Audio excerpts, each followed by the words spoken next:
for you to be world-class, you have to be well-rounded.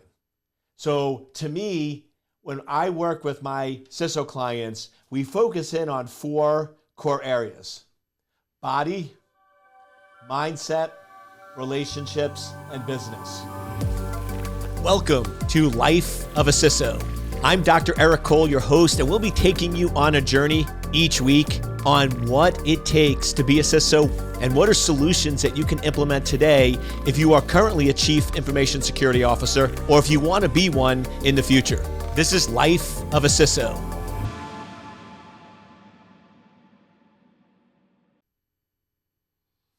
Welcome, welcome, welcome, welcome.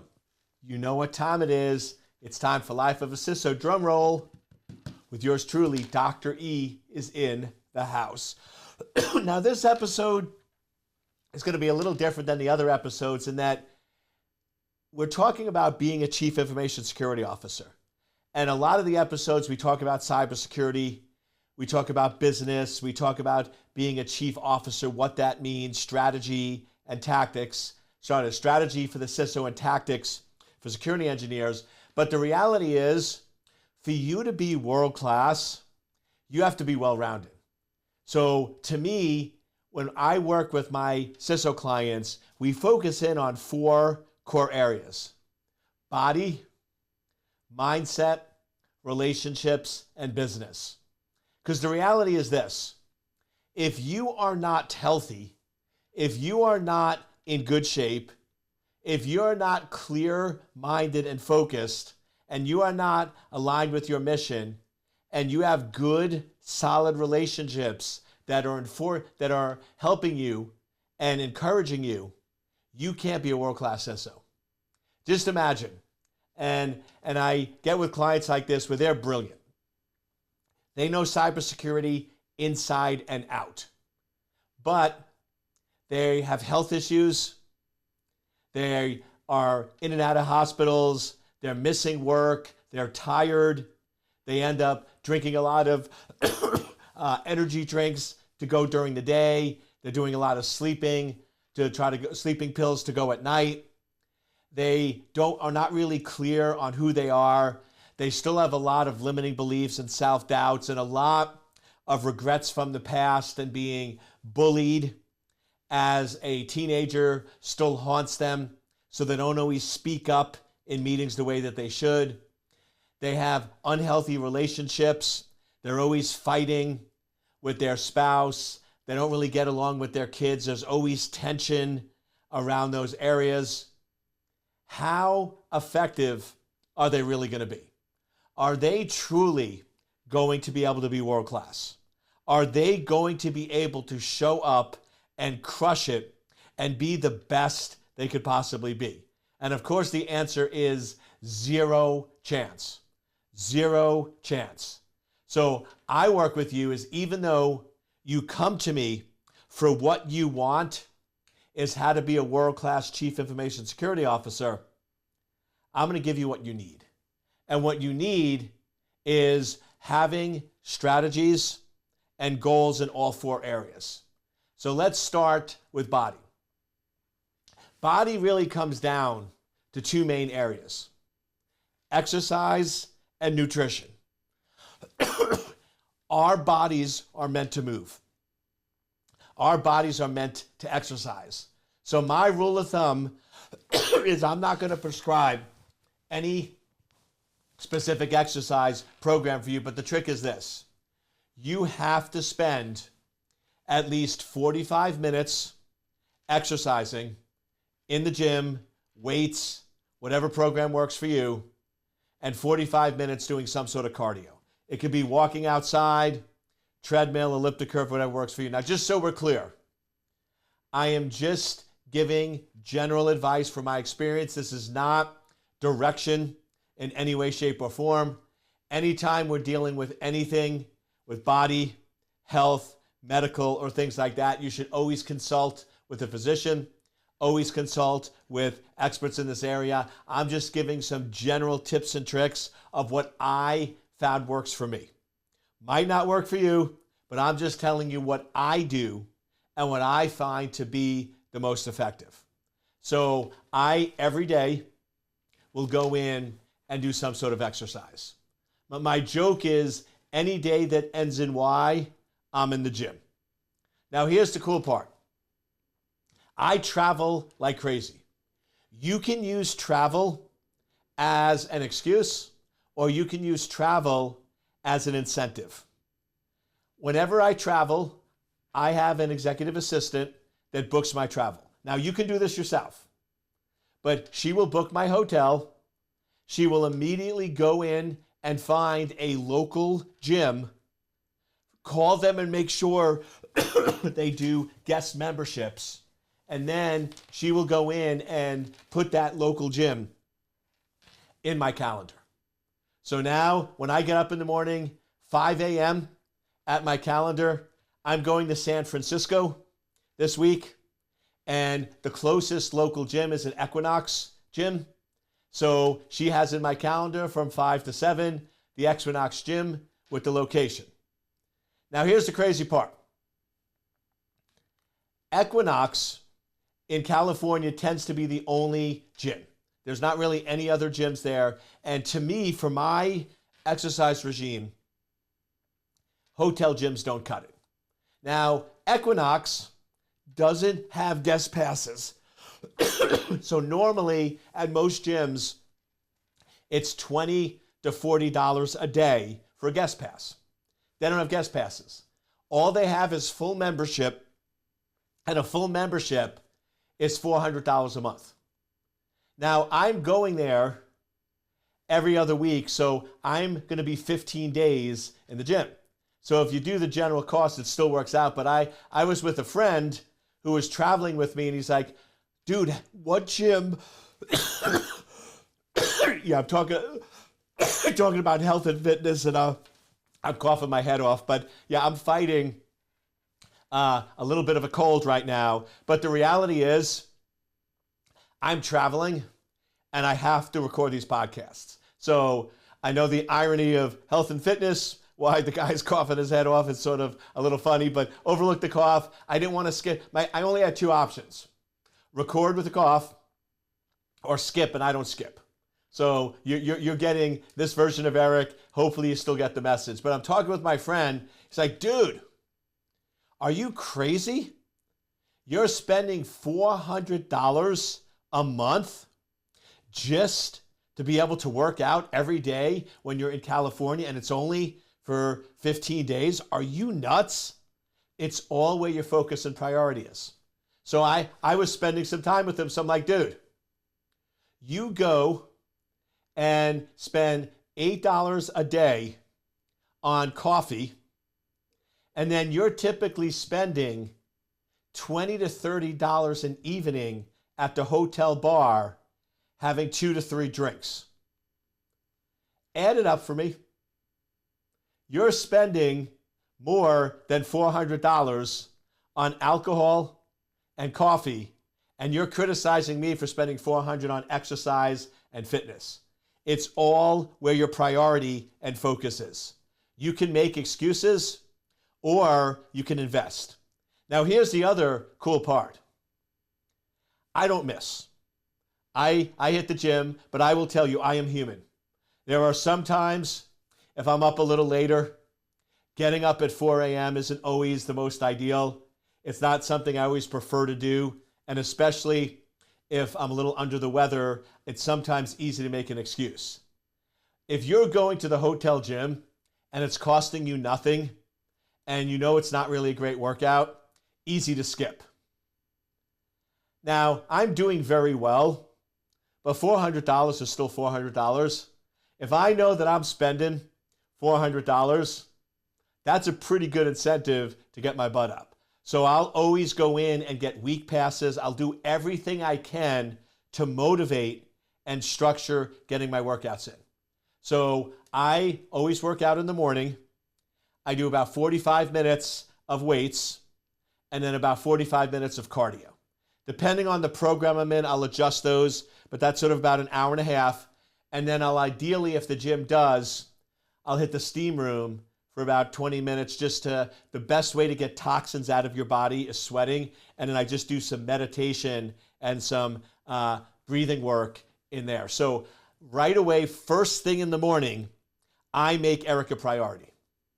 I am focused on Eric. That is the first thing I do every single day. Make that a priority. So you need to make exercise a priority. Now, couple pushbacks is, but Eric, I don't know any programs. Just Google online. There are so many online programs for free. You can get trainers, very low cost. You can even hire a trainer. Or what I do is, once again, only Eric, always consult medical advice. But I'll just go in on one of my fun workouts is, I'll just go and do 5 sets on every piece of equipment. So I'll take 10 pieces of equipment, do 5 sets on each one, and then that's about a 45-minute workout. The trick is, we're not here to be Mr. Olympia. We're here to get blood flow. We're here to get the blood flowing. This is not about physique. Now, you'll have an amazing physique too, which is cool. That's a bonus. But it's all about mindset, grounding, and focus. So you need to make sure you're doing some sort of exercise. Now, people go in and go, but Eric, you should only work out X days a week. Now, I'll tell you this. Everybody's got advice. Everybody's got feedback. I mean, there's half the people will tell you if you eat carbs, you die. Half the people tell you if you don't eat carbs, you die. I mean, it's crazy. And then people tell you should only work out X amount. I'll tell you this. I've been working out 7 days a week. I do a 3-day split. So every body part does get rest. So I'm going to do chest and triceps, back and biceps, shoulders and legs. So every body part, and then I repeat that. So every body part gets a sufficient amount of rest. I've never had an injury, never had low energy or any of those issues or any of those problems. But here's what I will tell you. If you give yourself an out, it is hard to build a habit. If you're doing something 4 out of 7 days a week, it's hard to build a habit. Because guess what? If you're telling yourself, I'm only working out 4 days a week, that means you have 3 days off. So that means Monday, when you go to work out, you go, you know something? I'm a little tired. I'm going to take a day off. Problem. You just trained yourself. It's okay to say no. And then Tuesday, and then the next thing you know, you're only working out 1 or 2 days a week. So I personally find 7 days a week, 3-day split where you're rotating and moving things. You need exercise every day. You need grounding every day. You need focus every day. So that's just what works for me. But you need to have some exercise regime. Then eating. To me, what I will tell you is just write down what you eat. Write down what you eat and gain awareness. And you'd be blown away of what you're putting in your body. Second thing is not only I want you to write down what you eat, but I want you to read the ingredients. So if you're doing a lot of processed food or store-bought, just read what the ingredients is. And my general rule of eating is I'm pretty simple. 100 ounces of water a day. Your body is based on water. You need hydration. Most humans, especially techie folks, are extremely dehydrated. Caffeine dehydrates you. Alcohol dehydrates you. So guess what? If you're drinking, I had a friend of mine go, oh, Eric, I'm drinking fine. No. 40 ounces of Diet Coke and 3 cups of coffee and then 20 ounces of water, that doesn't add to 100. Beverages don't count unless it's water. Now, I put a little flavoring, I put electrolytes, I put some stuff in there, but soda doesn't count towards the beverage ounces. Coffee doesn't count. So just be really aware of what you're putting in. And I basically go with single ingredient food. What I mean by single ingredient food is if they have one ingredient, I eat it. Broccoli. What's in broccoli? Broccoli. One ingredient. What's in chicken? Chicken. What's in steak? Steak. Right? One ingredient. Pretty easy. If you go in and look at processed food or microwave food, they have like 20 or 30 ingredients. So it's just simple ingredients. And then what I try to do is eat about 6 meals a day. Each meal is about 400 calories. I don't calorie count or weight. And I try to do about 20 to 30 ounces of protein per meal. I try to keep my carbs pretty low, and natural fats are okay. So that's sort of my general on the body side. Once again, there's many trained experts out there. I'm just telling you what works for me, but the bottom line is you have to have exercise and some general awareness of eating and 100 ounces of water. Those are sort of your basic core. Then we get into mindset.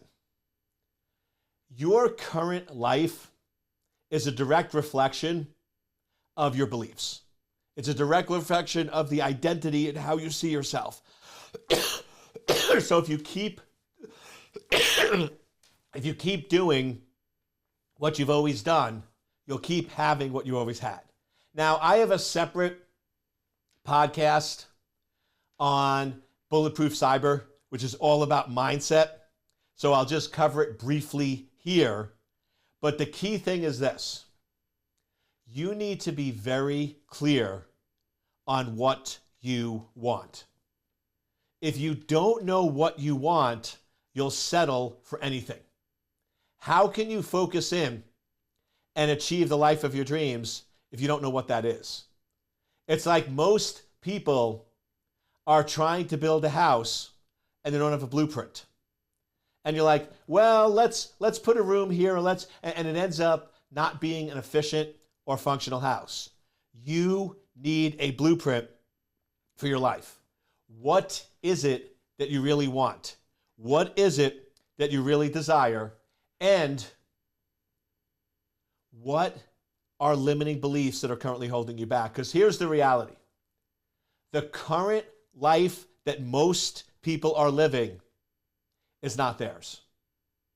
The current life that most people are living was created and designed by their parents, teachers, and loved ones who raised them.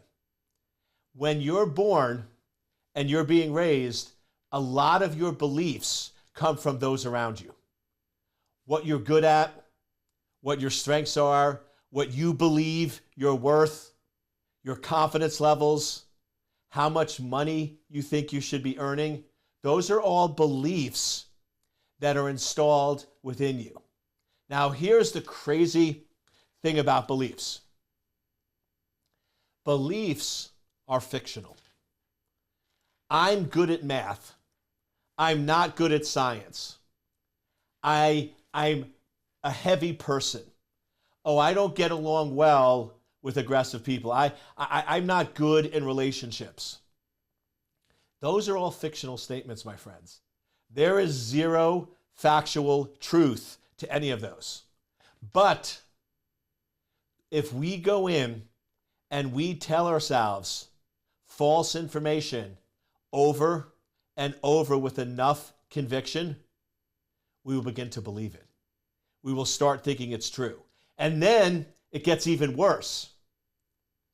These fictional beliefs become nonfiction, and they now run as automatic programs in our subconscious mind. So we don't even realize they're running.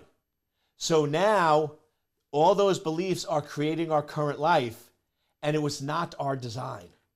I believe the way humans were meant to be is when we were born and we were raised by our parents, they focused on survival. They gave us a bunch of survival tools and mechanisms to get us to our early 20s. Then what was supposed to happen is in our early 20s, we basically go and we discover and decide who we really are. So we basically remove all of that belief saying, thank you for getting me to this point. I survived. But now I'm going to decide who I want to be. I'm going to create the identity of the person that I want, and I'm going to install a series of empowering truths that's going to allow me to get to that next level. And the problem is That step never happens. We're never trained or told we're supposed to do that. But guess what? You can do that when you're 20.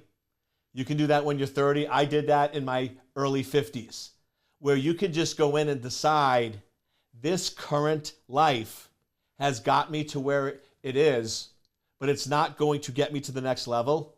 So I'm going to become a new version of Eric. And here's the reality. If you want to know what your current beliefs are, you want to know what your current identity is, you could raise awareness, go deep, which I do recommend, meditation, and really understanding what those beliefs are. Or just look at your current life. If I sit down with you and you tell me how much money you're currently making, how much money you've made for the last 5 years, I look at the car you drive, I look at the relationships you have, I look at the house you live in, I look at the people you associate with, I can probably, within 99% accuracy, tell you what your current belief structures are. Because your current beliefs create your identity, and your identity creates your current life. Now, you can change at any point in time because these are not true. These are just beliefs. So you can go in and change your beliefs anytime you want. You just have to become aware and decide what it is you really want and what it is you really desire. So when was the last time you actually wrote down what the ideal version of you is? Just write down. One of my favorite exercise, and it really helps show you how to start creating this. It's called the perfect day. And I do this visualization meditation probably at least once a month. Sometimes it's focused, sometimes it's broad, but the general idea is this. You close your eyes, you take a few deep breaths, and you imagine what the perfect day is. Now, there's no limitation. You can do anything, and what I mean by that is your perfect day, you could wake up in a beautiful house overlooking the Mediterranean. You can then have lunch in Australia and have dinner in France. Now, logistically, I don't think that's possible. Even with the fastest airplanes on the planet, I don't think that is possible, but you're not putting any limitations on it. It's whatever you want. The idea is the way you start to create the life of your dreams is by tapping into your imagination. So many of us, when we were little, had amazing imaginations, but as we got older, we put it aside. Imagination is one of the most powerful tools of asking what could be, asking what is possible in your life.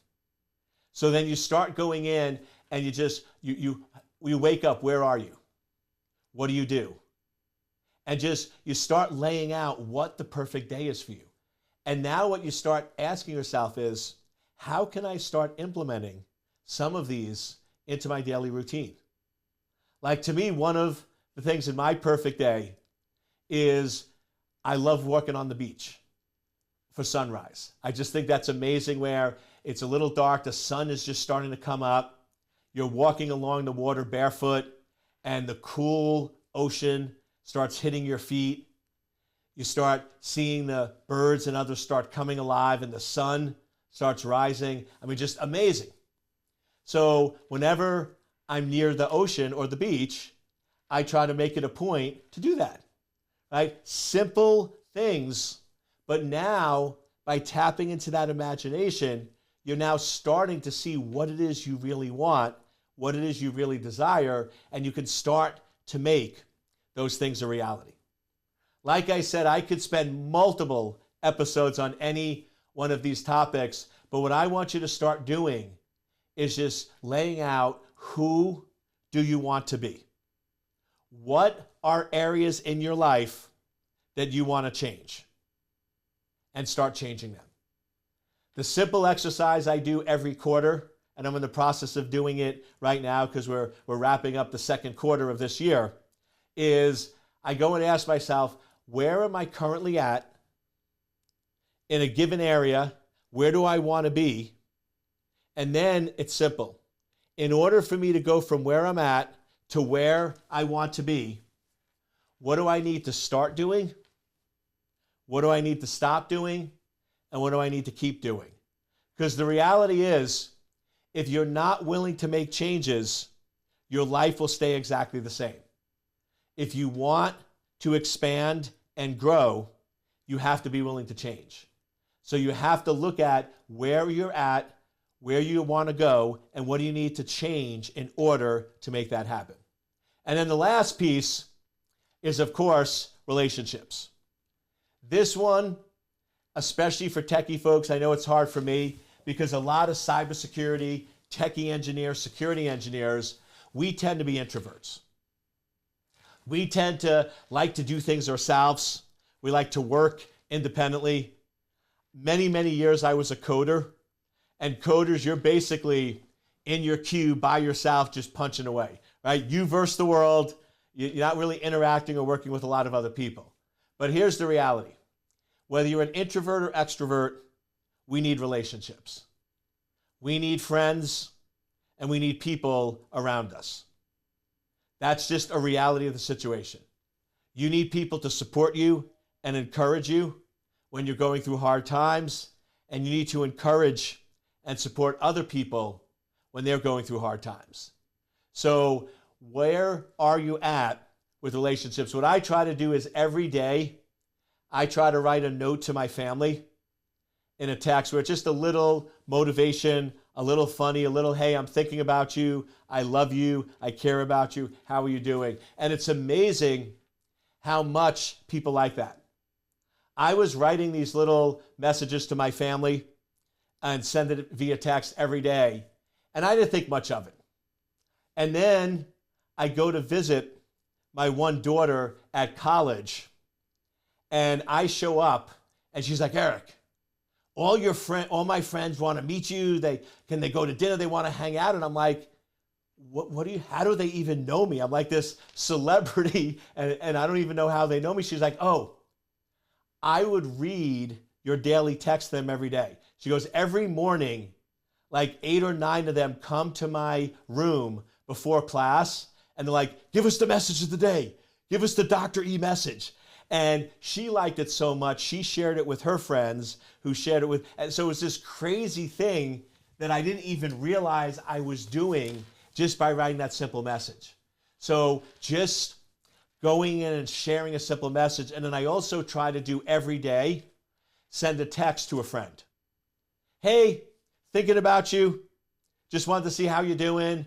I really appreciate you, and really blessed that we're friends. It could be super short messages, but just every day you do a little work on building those relationships, a little work on reaching out to other people. And I tell you, it's crazy how doing little things could lead to huge output. So that's sort of my little overview, that as we're finishing up the second quarter, just spend some time looking at body, looking at mindset, looking at relationships, and of course, looking at business, and just asking yourself, am I where I want to be? Am I actually building a solid foundation with my body for maximum health so I can achieve what I want? Do I have a clear mindset where I have confidence and focus? Do I have relationships to support me? And do I have a clear vision on what I want in my career and business? Because if you want to be world-class, you must be a well-rounded Chief Information Security Officer.